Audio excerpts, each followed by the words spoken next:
Hello everyone, this is the bonsai student. As you know, I enjoy picking plants from the local nursery and trying to make them into bonsai with just a few simple trimmings here and there, and that's very enjoyable. And but I've been having a hard time finding the right material for azaleas. I really like azaleas, like this one, but I feel azaleas are better for bonsai when they're big and thick with big trunks. So it's hard to find those, and so you have to grow them yourself. So I made a series of videos. I bought a whole bunch of azalea, different kinds, and planted them on the ground, and hopefully in a few years it will become good candidate for bonsai. So I'm going to share the video with you. It could be a little bit boring because it's the same process. You get the plant, you do a light trimming here, you dig a hole and plant it on the ground. But so it could be a boring thing, but the exciting thing will happen in 3 or 4 years from now. That's when I'm going to dig them out and make real bonsais from them. So I look forward for that. I'm going to be patient, and I hope you can be patient too. Thank you. Enjoy. This is another new azalea that I acquired in spring of 2011, actually April 2011.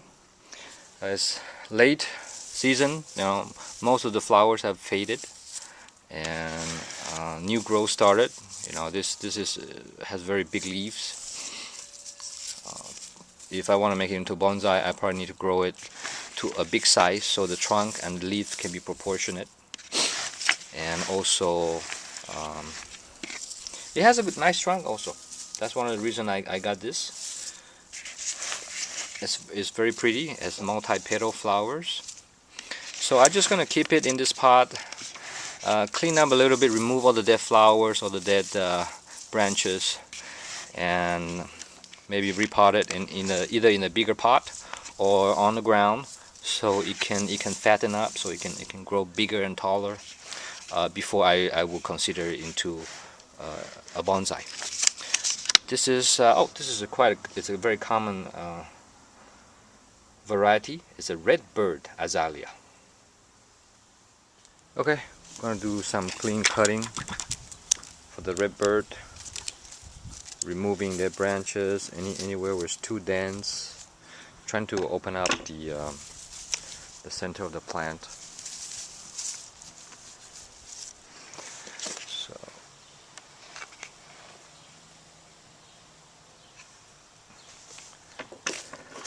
So this azalea already doing pretty good actually. For every branch it's split into two. So this is what I want. I'll keep those.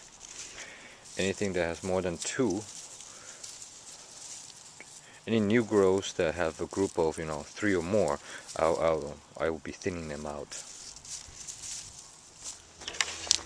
There's this skinny branch coming out, from the main trunk.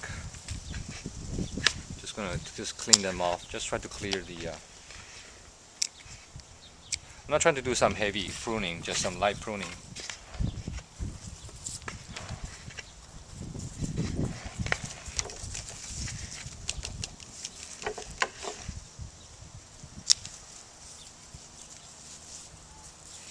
The branches are quite fragile, so you want to be careful.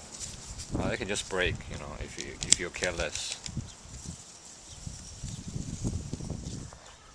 The plan is to let this plant grow a little bit taller, so you want to select some branches and let them just extend. So you don't want to cut those off. So when you're trimming, you want to keep that in mind. You leave some in the middle of the plant that you believe you're going to leave it grow taller. So they all will be extending. Okay, this is the red bird after some light pruning.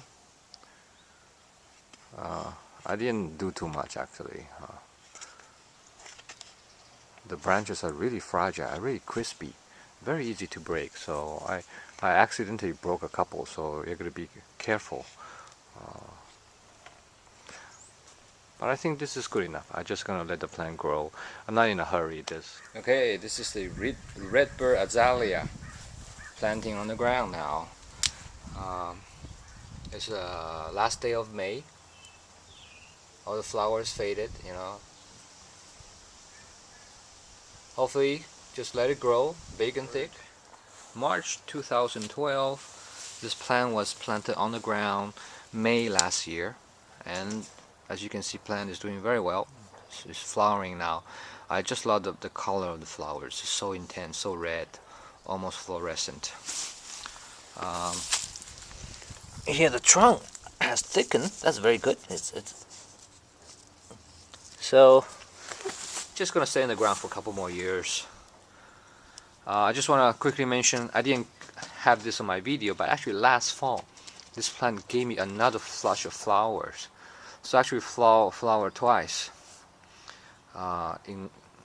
It seemed to have 2 flower seasons, so this must be some kind of new hybrid I'm not familiar with. As soon as the flower fades this year, my idea is to prune to shape it so it start growing upwards. You know, I'll probably cut all the most of the side branches so it won't go too wide. Just try to guide it to grow more vertical. Hi, it's mid-March. Quick update on this azalea. It's in full bloom now. Just beautiful, wonderful colors. So brilliant red. I see now why they call it the red bird. You know, flowers are so pretty. You know, multi-petals, big and heavy though. Okay, it's mid-April. It's the end of flower season for this red bird. And you know, I was in the nursery. I saw other azaleas labeled red bird, but they look different. Their flowers probably were just, you know, like instead of so many layers, they're probably just like 2 layers. So there's still a lot of different varieties. Anyway, this is time to remove the dead flowers, and at the same time I'm going to plan to shape this plant a little bit. Even though it's on the ground, I still like to keep it in control and well shaped. Okay, I cut off about I would say 1/7 of the plant. You know, the good thing about growing on the ground is that you don't have to, like when you're doing bonsai, you have to do all the pruning at once. In this case, since it's on the ground, I'm just gonna, you can always prune, you know, in stages. You don't have to do everything at once. So I think this is it for now. I'm gonna remove all the dead flowers, wait for the the flush of growth that's gonna happen, and then do another more selective pruning to remove all the unwanted branches.